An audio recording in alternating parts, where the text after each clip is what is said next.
I think in order for us to find out what we like and don't like, and to teach people how to treat us, that there has to be a part of ourselves to be able to connect to that.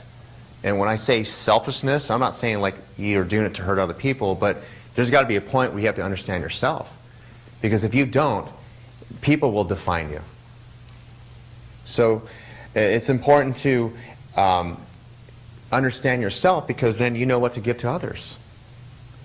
So I think that's okay. And it's very important to think of this also, because having an ego or a strong ego, there's a bad rap in that. Especially those who maybe are followers of Eckhart Tolle. I've spoken on the same stage. I understand where that's coming from. I'm also into Marianne Williamson, and they always use the ego as the aspect of yourself that's negative. But I have to tell you, you know, Jesus had a pretty huge ego. I mean, for a person to say that I'm going to do these certain things and make these certain sacrifices. But there's a big difference between having a big ego that's connected to love versus a fractured ego that's connected to fear. That's the difference.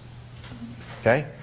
I can honestly say that, yes, I have an ego. I have a big ego. I want to help out this planet. I want to share love. But I also know I don't know everything. And I also know I'm here to learn. And I'm also here to have people challenge me.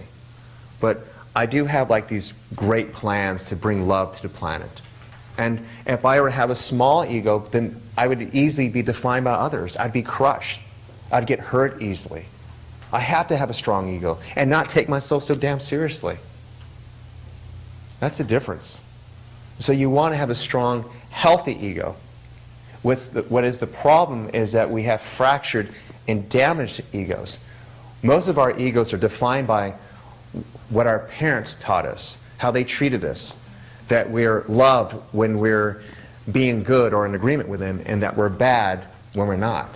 That's how we've learned how to define ourselves. That's a fractured ego. Versus imagine a child being raised like, you know what?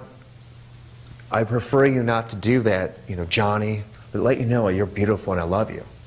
I mean, that child would grow up to have like a strong, healthy ego.